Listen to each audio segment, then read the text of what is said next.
Hello friends, स्वागत आहे तुमचं राणी या ब्लॉगमध्ये. कसे आहात तुम्ही? आय होप तुम्ही मस्त आणि मजेत असाल. सगळ्यात पहिलं तर व्हिडिओ शेवटपर्यंत बघा आणि मग कमेंट्स करा.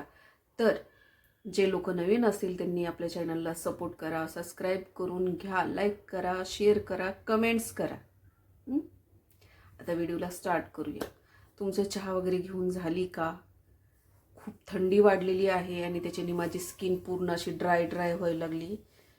म्हणजे बॉडी लोशन लावून सुद्धा काही उपयोग नाही, हात सुद्धा असे ड्राय व्हायला लागले आणि खूप असे होठ वगैरे फाटत आहेत. मी आत्ताच घेतली आहे ग्रीन टी घेतली आणि बसले. म्हटलं एक व्हिडिओ बनवून मग स्वयंपाकाची तयारी करावी. तर आज बनवायचे आहेत मला छोले भटोरे बरं का. कारण की छोले भटोरे खावेसे वाटत आहेत आणि जे आमच्या जवळ हॉटेल होतं छोले भटोऱ्यांचं ते झालेलं आहे बंद. आता दुसरीकडून बघायचं आणायचं त्याच्यापेक्षा मी म्हटलं घरी ट्राय करते म्हणजे मी बनवलेले आहेत ह्याच्या पहिलं पण ते कसे गरम गरमच भटोरे पाहिजेत. आणि आज काही पाणी येणार नाही, एक दिवस गॅप ठेवून पाणी येतं. कालच आलं होतं पिण्याचं पाणी आणि आज येणार नाही आहे.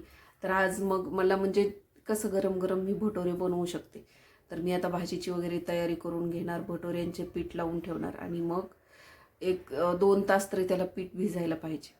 गरम गरम मुलगा येण्याच्या टायमिंगलाच मग मी भटुरे बनवून घेईल, जेणेकरून त्याला गरम गरम खाता येतील आणि मलाही गरम गरम खाता येईल, बरोबर की नाही. तर आजचा मेनू माझा असा आहे, छोले भटोरे. आणि तर सुकाने जर राहायचं असेल, ही रिअल आहे, काही कॉमेडी वगैरे नाही आहे, मी तुम्हाला खरोखर सांगते. सुकाने जर राहायचं असेल तर पहिलं नातेवाईकांना ब्लॉक करा. काय? सुकाने जर राहायचं असेल तर पहिलं नातेवाईकांना ब्लॉक करा आणि नंतर मला फॉलो करा. हा झाला जोकचा विषय बरं का, पण जोक नाही आहे, खरोखर सिरियसली सांगते. सुकाने राहायचं असेल तर नातेवाईकांना खरोखर जीवनातून ब्लॉक करा. जे चांगले नातेवाईक नाही, जे तुम्हाला समजून घेतात, सपोर्ट करतात आणि तुमच्या बाजूने असतात, कुठल्याही परिस्थितीमध्ये ती तुमच्या बरोबर असतात. तुम्ही गरीब जरी असले तरी तुमच्या बरोबर असतात आणि श्रीमंत जरी असले तरी तुमच्या बरोबर असतात. त्या नातेवाईकांना ब्लॉक करा असं म्हणत नाहीये मी. कारण जशी आपली हाताची बोटं सगळे सारखे नाहीयेत, तसे लोक पण सगळे सारखे नसतात बरं का. काही खूप छान पण असतात. बऱ्याच फॅमिली मी अशा पण बघितलेल्या आहेत, जे आपले मुलं चुकीचे असले तरी सुद्धा समजून घेतात आणि आपल्या मुलांना सपोर्ट करतात, आपल्या मुलांचं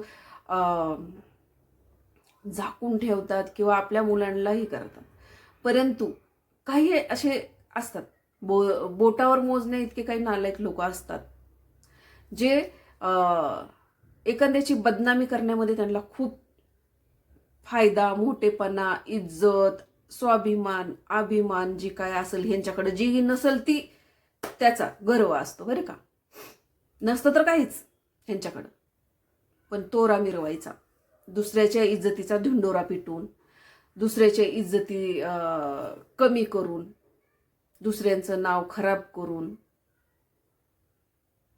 असं धिंडोरा पेटणारे काही नातेवाईक असतात. तर अशा नातेवाईकांना ब्लॉक करा आणि खरोखर करा.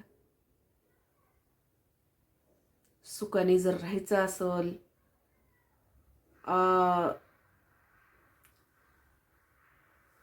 कुठं जर तुम्हाला म्हणजे नाही का यशस्वी व्हायचं असेल, तुम्हाला कुठल्याही क्षेत्रात यशस्वी व्हायचं असेल, सुखाने राहायचं असेल आणि खूप पुढं जायचं असेल, तर हे जी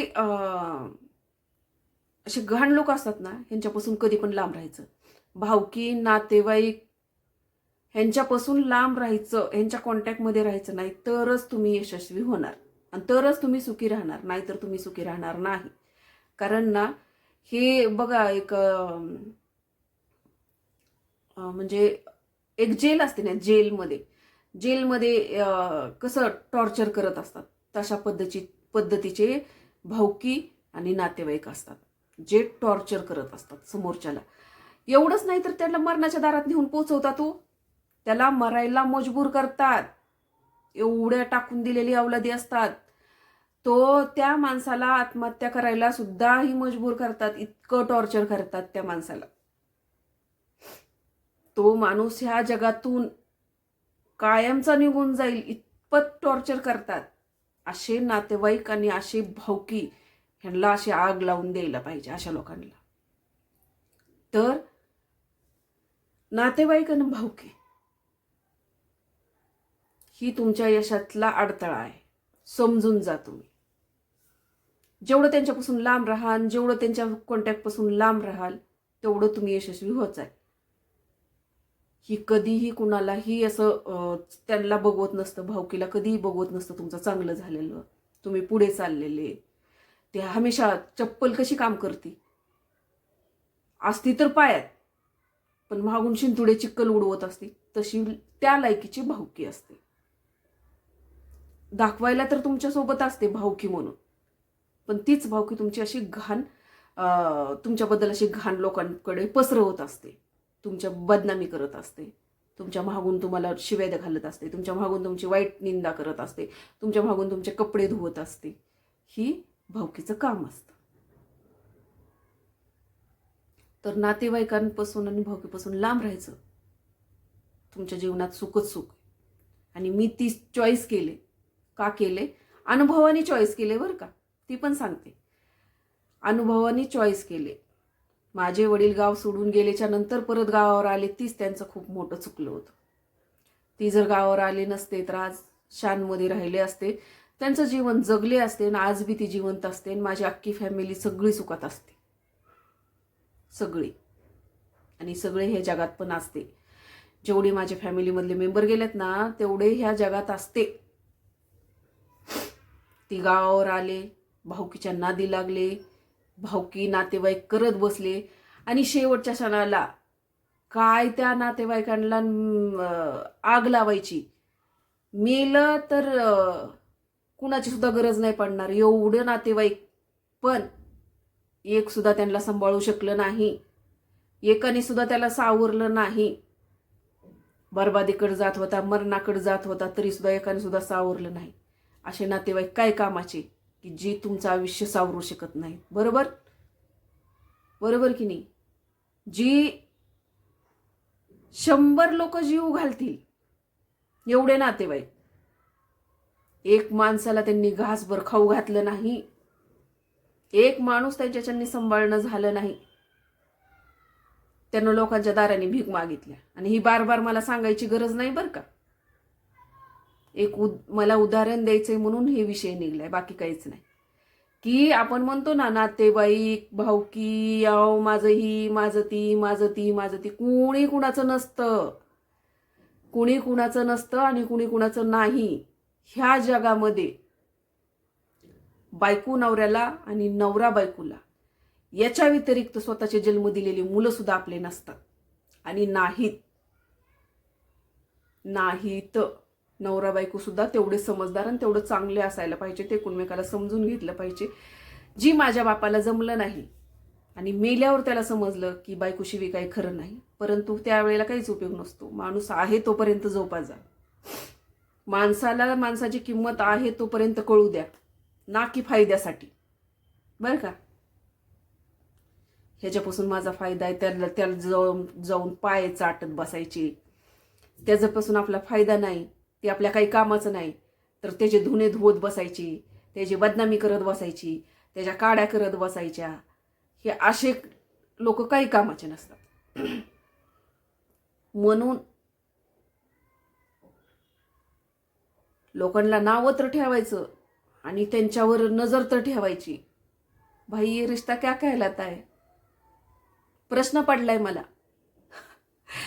खरंच फ्रेंड्स, प्रश्न पडलाय मला. जर मला नावं ठेवताय, मी चुकीची वाटते, मी काय करते ते चुकीचं आहे, तर मला बघू नका ना. बघायचंय बी मला, लक्ष बी ठेवायचंय माझ्यावर. मग हे रिश्ता क्या कहलाता है? ह्या नात्याला नाव काय? हा, असे प्रश्न मला पडतायत.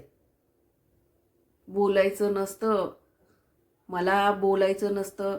काढायला गेल्यानंतर खूप काय उकंडा उकरला की केसच निघतात, वारकाचा उकंडा उकरला की केस निघतात ना, तशी एक लाईफ असते. म्हणून मला ते उकरायचं नाहीये. उकरलं तर खूप सारं आहे. बेकायदेशीर कामं केलेलेचे गुन्हे दाखल होतील, बेकायदेशीर लग्न लावून दिलेलेचे गुन्हे दाखल होतील, जबरदस्तीनं इच्छा नसतानाचं लग्न लावून दिलेले गुन्हे दाखल होतील, बालविवाह करून देण्याचे गुन्हे दाखल होतील. काय म्हणून ही जी झाकली ना, झाकलेली राहू द्या. जर उघडायला चालू केली ना, तर कुठले कुठले गुन्हे लागू शकतात हे खालतं वरतं कळणार नाही. आणि मी आता ह्याच्यातच सांगितले,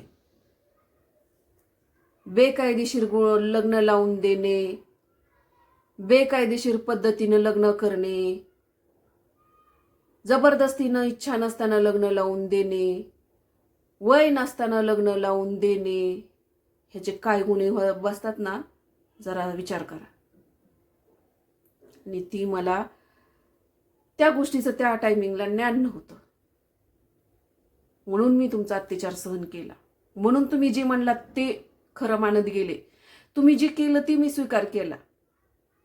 तुम्ही जसं वागवलं तशी वागणूक मी घेतली करून स्वतःवर.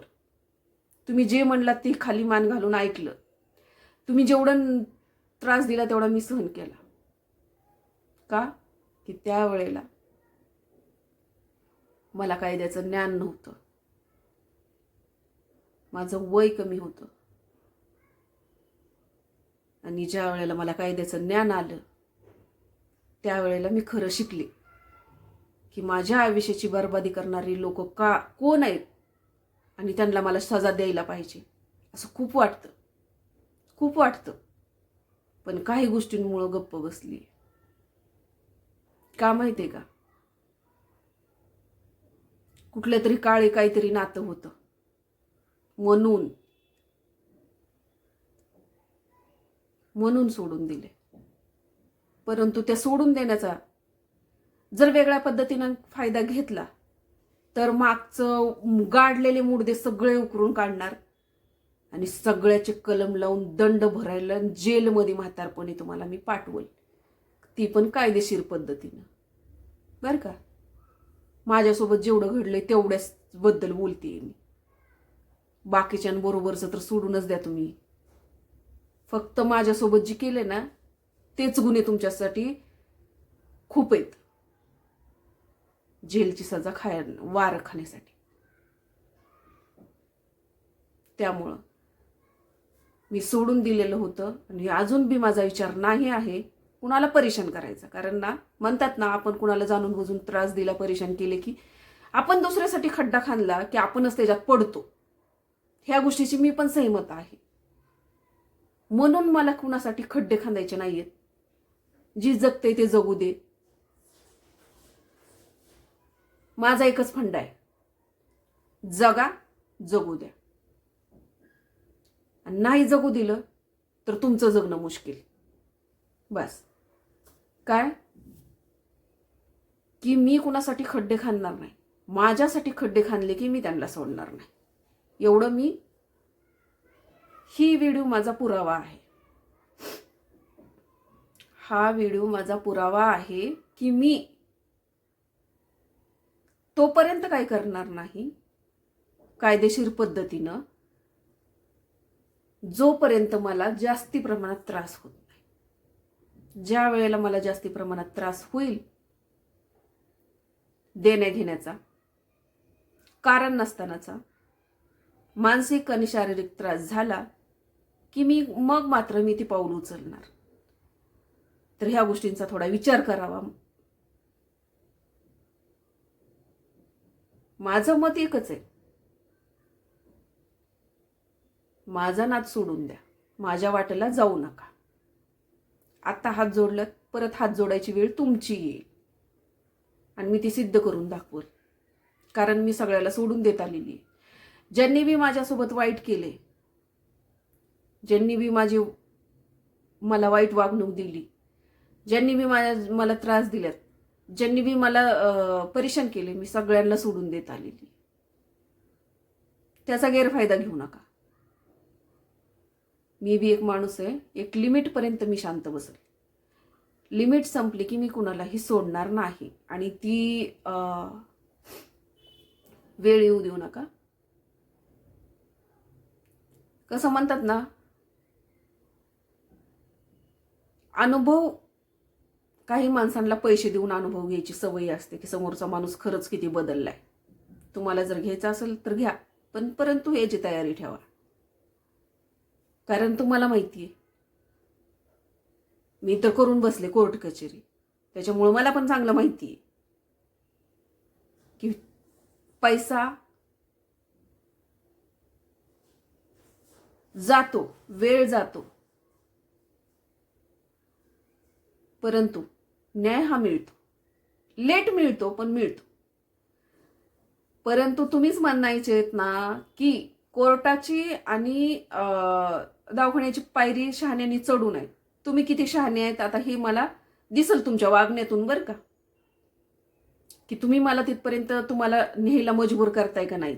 कारण कदाचित मला असं वाटतं मी मागच्या वेळेला तुम्हाला सोडलं, खूप चुकीचं केले. मागच्या केसमध्ये मी जी त्या एकाच माणसावरती केस केली ना, तीच कुठंतरी माझं चुकले. त्यांच्याबरोबर माझं वाटोळं करायला अजून काही लोक होते, ह्यांची नावं टाकायला पाहिजे होती, म्हणजे कळलं असतं. आणि बिना पुराव्याचं बोलत नाही. फोटो आहेत माझ्याकडं, कोण कोण कुठल्या मंदिरात आलं होतं, कोण कोण होतं, आणि मी त्यावेळेला किती वय होतं.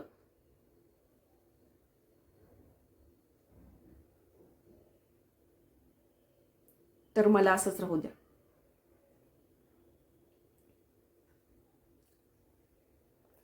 कारण मी आतापर्यंत मी फक्त आणि फक्त मी स्वतःसाठी जगत आली, माझ्या मुलांसाठी जगत आली. पण इथून पुढे मी विचार नाही करायचा कुणाचाच. मी सुखानं राहते, तुम्ही सुखाने राहा, आणि जिथं आहेत तिथं सुखाने राहा. कुणालाही सोडणार नाही. आणि ही मी खरोखर या व्हिडिओच्या माध्यमातून तुम्हाला सांगत आहे.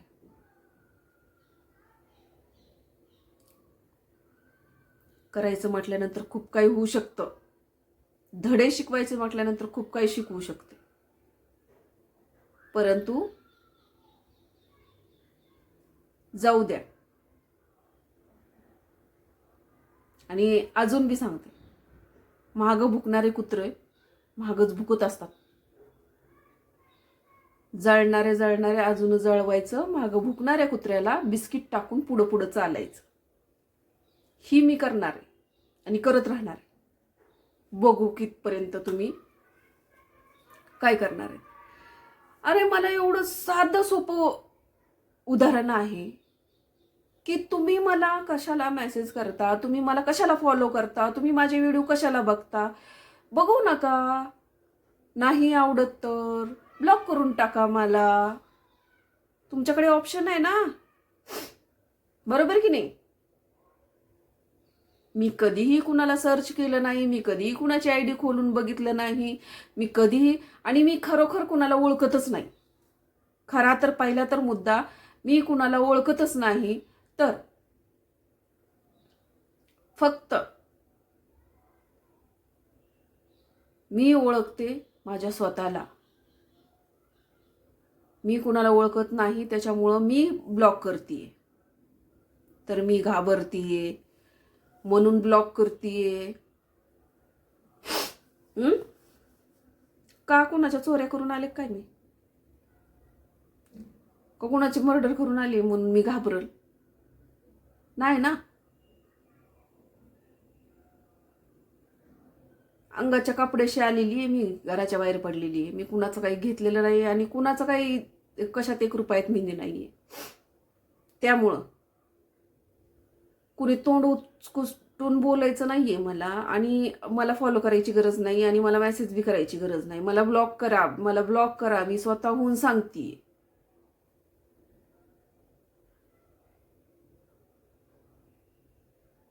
तर फ्रेंड्स, खरोखर तुम्हाला सांगते, जे लोक आहेत ना, तुमच्या जर आजूबाजूला असे भाऊकी असेल, नातेवाईक असेल, तर खरोखर तुम्ही त्यांच्यापासून लांब राहा.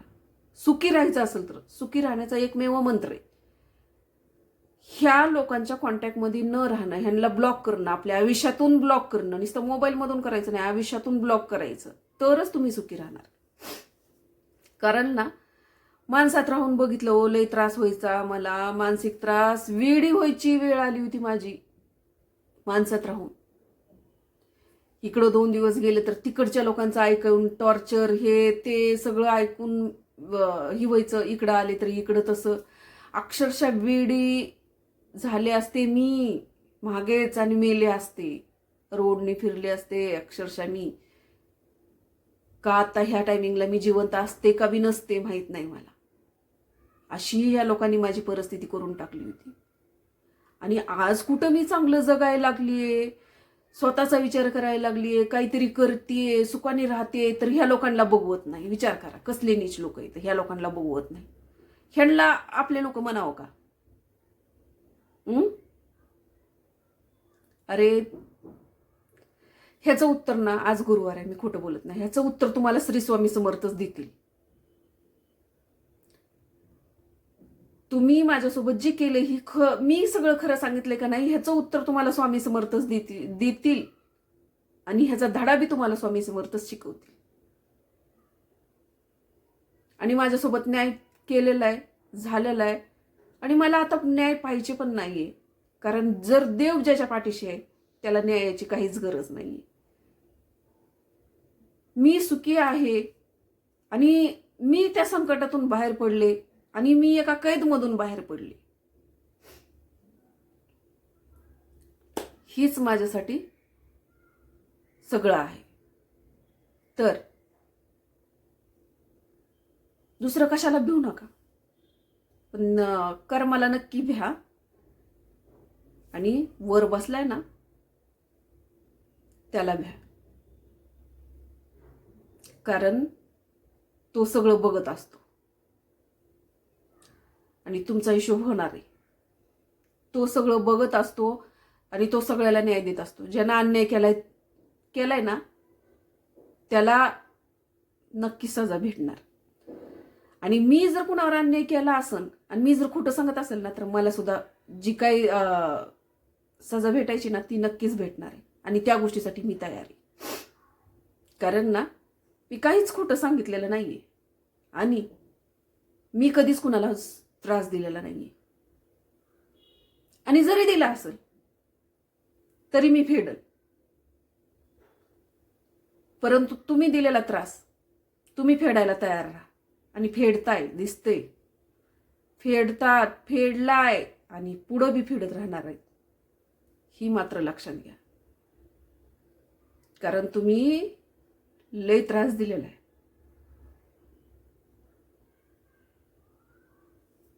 तुम्ही लय परेशान केलेलं आहे. ती नाही आता. तर फ्रेंड्स, माझं काही चुकलं असेल मान्य आहे, तुम्ही माझ्या चांगल्यासाठीच सांगता. उज्ज्वलाताई झालं, सचिन झालं, अशोक दादा झालं, तुम्ही सगळेजण चांगल्यासाठीच सांगतायत मला की अशा लोकांकडे लक्ष देऊ नका. मला पण लक्ष द्यायचं नव्हतं, परंतु तुम्हाला कसं सांगू की आपण ती एक आयडी आली आहे त्याला ब्लॉक केलं की लगेच दुसऱ्याची आयडी दुसऱ्या ह्याच्यावरून येते आणि ही करत राहते, आपल्याला फॉलो करत राहते आणि आपल्याबद्दल ही करत राहते. तर मग तुम्हाला काय वाटतं, तुम्ही सांगा. म्हणजे ही काय आहे नेमकं? मला तर कुठं मानसिक त्रास करून घ्यायचा आहे? आणि माझ्या मानसिक त्रासाला जिम्मेदार फक्त ही लोक राहणार आहे. इथं हा व्हिडिओ माझा पुरावा राहणार आहे. उद्या जर मला काही कमी जास्त झालं तर कोण कोण लोक आहेत यांची नावं लिहून एक व्हिडिओ बनवून टाकणार आणि मग स्वतःचं काय करायचं ती करणार. आत्महत्याला मजबूर करणारे नीच लोक आहेत ही. माझ्या घरातल्या एका व्यक्तीचा सुद्धा ह्यांनी आत्महत्या करायला मजबूर केलेली, त्याला मानसिक टॉर्चर करून करून. तर ती वेळ तर मी स्वतःवर तर लवकर येऊ देणार नाही. परंतु कसं असते, मानसिकता ढासळली आणि माणूस एकदा ही झाला की त्याच्यासोबत काही होऊ शकतं. तर जे काय बी होईल ना ते चांगलंच होईल. आज गुरुवारचा दिवस आहे. स्वामींकडे एकच इच्छा आहे माझी की आता इथून पुढे माझ्या कधी डोळ्यात पाणी येऊ देऊ नका. आणि हे लोक कधी यापुढे सुखी राहू नयेत. ज्या लोकांनी मला त्रास दिलाय आणि मला त्रास देत आहेत ही लोक कधीही सुखी नाही राहिले पाहिजे. तर चला फ्रेंड्स, तुम्ही माझ्या चांगल्यासाठी सांगताय, समजू शकते. परंतु मी तुम्हाला सांगतेय की मी ह्यांना किती बी इग्नोर करायचा प्रयत्न केला, मी ह्यांना ब्लॉक जरी केलं तरीही एवढ्या ह्यांच्याकडं आता ह्याला ब्लॉक केलं ना की दुसऱ्या दिवशी दुसरा येतो. मग किती जणाला आपण ब्लॉक करायचं आणि का?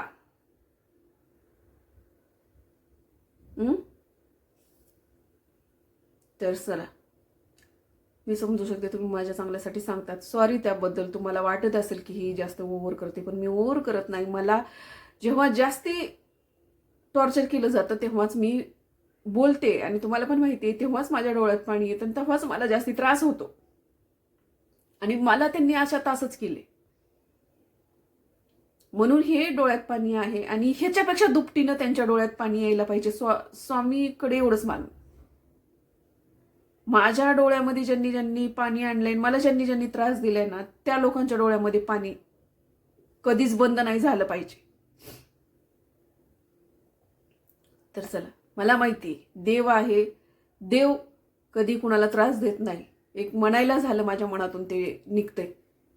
परंतु खऱ्याचा न्याय होतो एवढं तरी देवावरती माझा विश्वास आहे. मी सत्य असेल, मला जर त्रास झालेला असेल तर जे काय व्हायचं ते होईल त्यांच्यासोबत. तर चला भेटूया पुढच्या ब्लॉगमध्ये फ्रेंड्स. तोपर्यंत मस्त खा, स्वस्त राहा आणि आपापली काळजी घ्या. Bye bye. सॉरी, जे लोक आपले असतात ना ते कधीच कुणाला त्रास देत नाहीत, लक्षात घ्या. जे लोक आपले असतात, आपण कुणाला तरी आपलं मानतो, ती लोक कधीच दुसऱ्याला त्रास देत नाहीत. त्यांना दुसऱ्याच्या डोळ्यात पाणी आणून, ज्या माणसांना सुख भेटतं का नाही दुसऱ्यांना त्रास देऊन, दुसऱ्याच्या डोळ्यात पाणी आणून, दुसऱ्याची मानसिकता ढासळून, दुसऱ्याला मरणाच्या दारात नेऊन पोहोचवण्यापर्यंत ते माणसं राक्षस अवतार असतात बरं का. त्यांच्यामध्ये असा राक्षस लपलेला असतो आणि तो राक्षस त्यांना प्रवृत्त करत असतो त्या माणसाला टॉर्चर करायला, त्याला रडवायला, त्याची मानसिकता ढासळवायला. तर हे लोक त्या रूपाचे आहेत, काय राक्षस रूपाचे हे लोक आहेत.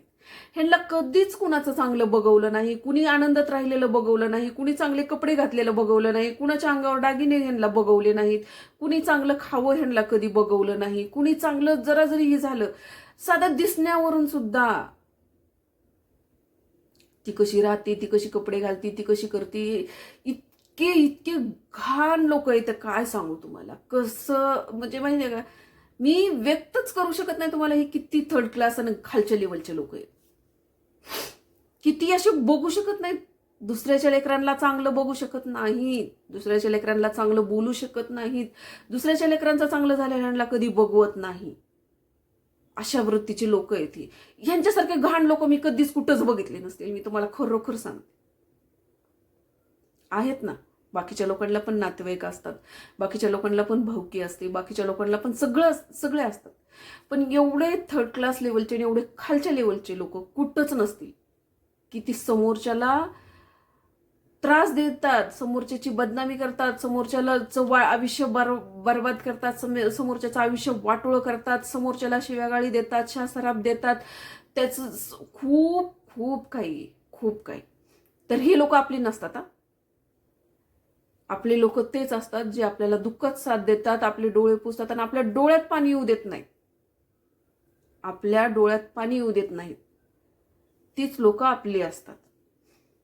नाहीतर ही अशी असतात कुठून आलेले सडके वडके, जे म्हणायला आपले असतात, चपलीसारखे म्हणलं ना तुम्हाला तसं. तर मला सांगायचं एवढंच होतं की जे लोक आपले असतात ना ते कधीही कुणाला त्रास देत नाहीत, आणि जे आपले नसतात ना ते आपले म्हणून आपल्याला दाखवत असतात, परंतु त्रास द्यायला दुश्मनापेक्षा सुद्धा पुढे पहिले आपलेच लोक असतात. म्हणून अशा लोकांपासून सावधान राहा आणि अशा लोकांपासून खरोखर लांब राहा. त्याग करा, त्याग. असं तूप घ्यायचं हो आणि ओतायचं आणि म्हणायचं स्वाहा, अग्नीत त्यांचा स्वाहा करून द्यायचा अशा लोकांचा. आणि तीच मी केलंय. परंतु हे लोक माझा पिछा सोडत नाही. म्हणतात ना गुळाच्या ढिपीला मुंग्या कशा असतात, मुंगळे, तसं काम झालंय. परंतु मी गुळाची ढेप नाहीये. आता आगीचा गोळा झाला, आगीचा गोळा. नुसतं जवळ जरी कोणी आलं ना तर जळून राख होईल. आणि अनुभव घ्यायचे असतील तर घ्या. चांगल्याशी चांगलं, वाईटाशी वाईट. आणि जी आपल्या वाईट दुःखात होतं ना ती माणसं माझी येतं. जे लोक वाईट दुःखात माझ्यासोबत होते ती लोक माझे आहेत. बाकी कुणीही माझं नाही. आणि माझ्या वाईट दुःखामध्ये फक्त माझे मुलं होते. फक्त माझे मुलं होते माझ्या वाईट दुःखामध्ये. त्यामुळं फक्त माझे मुलं माझे आहेत. भली मला ते माझ्या विरोधात जातात, माझं काही ऐकत नाहीत, मला त्रास होतो, ती तर प्रत्येकाचीच मुलं करतात, त्याच्यात काही वेगळं नाही आहे. परंतु तरी पण ते माझ्यासोबत होते, माझे मुलं. म्हणून ते माझे आहेत. कारण ते प्रत्येक सुख दुःखात माझ्यासोबत होते. आणि जे माझ्या सुख दुःखात होतं, ज्यांनी मला समजून घेतलं ना, आज मी माझे मुलं एवढे मोठे झाले तरी माझे मुलं मला समजून घेतात, माझ्या मनाची मनस्थिती समजून घेतात. आणि त्यांना मी व्हिडिओ बनवते ह्याच्याशी काहीच प्रॉब्लेम नाहीये. माझ्या मुलांना काहीच प्रॉब्लेम नाही आहे. विचार करा, माझे मुलं किती फ्री माइंडमध्ये जगल्यात आणि किती फ्री माइंडमध्ये राहिलेत की आज त्यांची आई व्हिडिओ बनवते तर त्यांना काही वाटत नाही आणि ती कधी रोकटोक करत नाहीत. कारण त्यांना मी असे संस्कार दिलेले आहेत. माणसाचं जीवन त्याच्या मर्जीने जगायला पाहिजे. मी माझ्या मुलांना त्यांचं जीवन त्यांच्या मर्जीने जगू देत आहे. आणि मी माझं स्वतःचं जीवन जेवढं बी राहिले तेवढं माझ्या मर्जीने. जी माझ्या आई वडिलांना जमलं नाही ना, माझे वडील होते फ्री माइंडचे, माझी आई नव्हती, जुन्या विचारांची होती.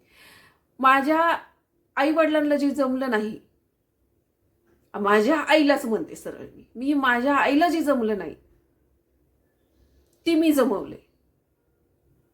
माझ्या आईनं मुलांच्या मनाचा विचार नाही केला. मुलांना काय वाटतं ते करू दिलं नाही. त्यामुळं मी माझ्या मुलांना कसं जगायचे, काय करायचे, त्यांची आझादी त्यांना चॉईस करू दिलेली. पण त्याला पण एक लिमिट आहे. त्यांच्या आझादीला पण एक लिमिट आहे. माझ्या मुलाच्या मैत्रिणी, मित्र जे काय आहे कर, परंतु त्यांच्यासोबत कुठेही टुकरसारखं फिरायचं नाही. फालतूक माझा मुलगा कुठल्याही फालतूक व्यसनमध्ये अजूनपर्यंत नाहीये. आणि आशा करते इथून पुढं पण नसेल. आणि जरी असेल तरी जगा वेगळं काही नाही. बरोबर की नाही? ह्या जगामध्ये जगा वेगळं काही माझी मुलं करणार नाहीत. आणि जरी केलं तरी मला काहीच प्रॉब्लेम नाही आहे कुठल्याही गोष्टी.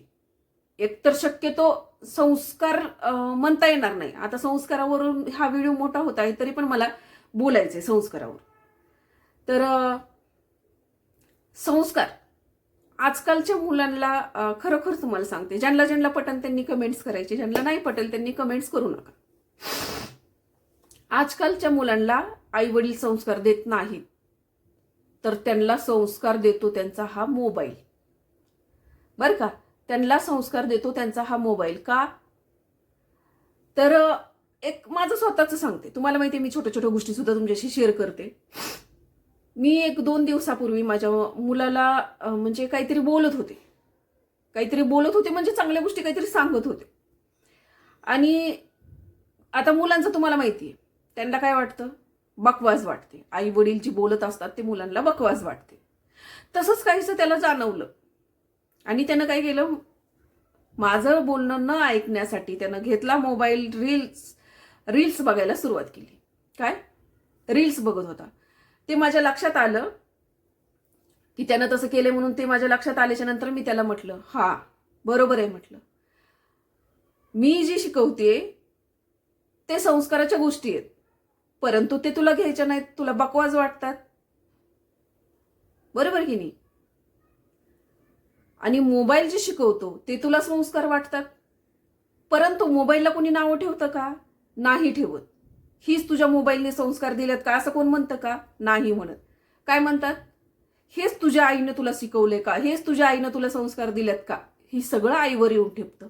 परंतु आजकालच्या पिढीला तुझ्या आईनं हे संस्कार दिलेत का हे म्हणण्याच्या आधी 10 वेळा प्रत्येकाने विचार करावा. काय की मुलं आईने संस्कार दिलेले ही घेतच नाहीयेत. त्यांना ती बकवास वाटते आणि ते मोबाईलमधून सगळ्या गोष्टी शिकतात. त्यांना आईच्या बोलण्यापेक्षा, आईच्या शिकवण्यापेक्षा त्यांना मोबाईलमधल्या रील्स बघायला जास्त आवडतं. तर इथून पुढे ज्यांनी कोणी बी नवीन पिढीच्या मुलांना जर उदाहरण द्यायचं असेल, तुझ्या आईने हे शिकवलं का, तर तसं म्हणू नका. तुझ्या मोबाईलने तुला हेच संस्कार दिलेत का? बर का? काय म्हणा, तुझ्या मोबाईलने तुला हेच संस्कार दिलेत का? आजकालच्या पिढीला हे बोलायचं. कारण आई वडिलांचे संस्कार तिथे येत नाहीयेत. कारण आई वडील शिकवत असतात त्यावेळेला मुलं मोबाईलवर रील्स बघत असतात. त्यांना ती बकवास वाटते आणि कटकट. एक वाक्य राहिलं त्याच्यामध्ये, त्याचं असं मत होतं, मी जेव्हा चिडून बोलले ना की तुला मीच शिकवते, ती तुला चुकीचं वाटतंय, तुला रील्स बघायला आवडतंय, तर परंतु तू रील्स बघतोय, तुला रील्स मोबाईलला तुझ्या कोणी नावं ठेवणार नाही. तुझ्या आईनं हे संस्कार दिलात का हे मात्र लोक बोलतील. तर तू तुझ्या बायोमध्ये लिही. मी त्याला हे पण म्हटलं, तुझ्या बायोमध्ये लिहे की माझे संस्कार माझ्या आईने नाही माझ्या मोबाईलने दिल्यात. तर जे काही बोलायचे ती तुझ्या मोबाईलने तुला संस्कार दिल्यात का? मला कधी बी बोलायचं झालं तर हे वाक्य तिथं लिही. मी जेव्हा त्याला बोलले तर त्याचं उत्तर असं होतं तिथं मला, झाली का तुझी सकाळ सकाळ कटकट सुरू? सकाळ म्हणजे 10:30 वाजता. बर का? हा विषय आहे कदाचित शनिवारचा. तर शनिवारचा विषय आहे. 10:30 वाजता मी त्याला ते बोलत होते, तर त्यावेळेला तो मला तसा म्हणतो की झाली का तुझी सकाळ सकाळ कटकट? आणि ती मी जी चांगलं शिकवत होते ती त्याला कटकट वाटत होती, ते रील्स त्याला चांगल्या वाटत होत्या. तर म्हणून मी त्याला म्हटलं तुझ्या बायोमध्ये असं टाक. तर आता मला तुम्हाला पण सांगायचंय की मुलांना कधीही म्हणायचं नाही तुझ्या आईने हे शिकवलंय का.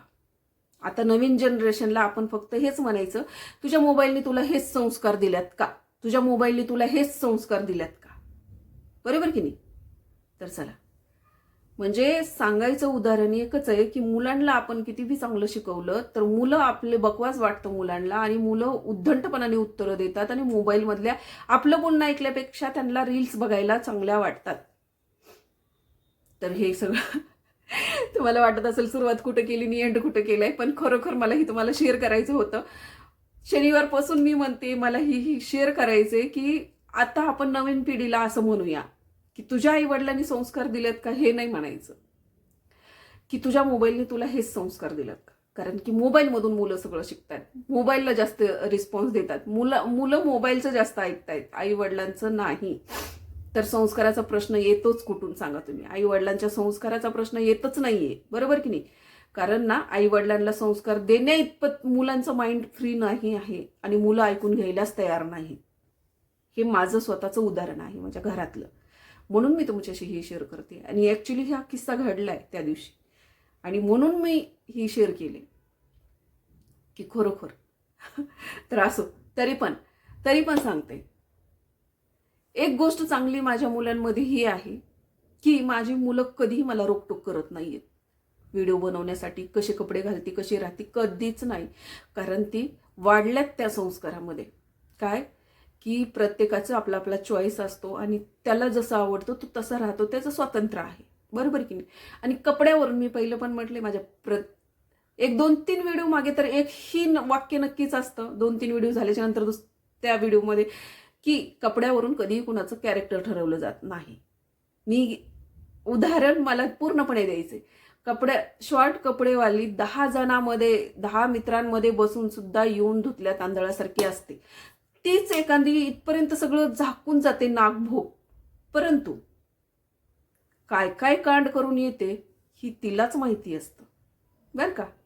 त्यामुळं कपड्यावरून कधी कुणाचे संस्कार ठरवायचे नाहीत, कपड्यावरून कधी कुणाचं कॅरेक्टर ठरवायचं नाही. आणि कपडे कुणी कसे घालावे, कपडे कशी जरी घातले, संस्कृती जपणं महत्वाचं आहे, म्हणजे स्वतःची इज्जत, ना की कुठं जाऊन लुटून यायची. तर चला, हा व्हिडिओ मोठा झालेला आहे परंतु नक्कीच बघा. कारण ना काहीतरी तुम्हाला वाटलं शिकण्यासारखं आहे तरच बघा, नाही तर बघू नका. तर चला भेटूया पुढच्या ब्लॉगमध्ये. Bye bye.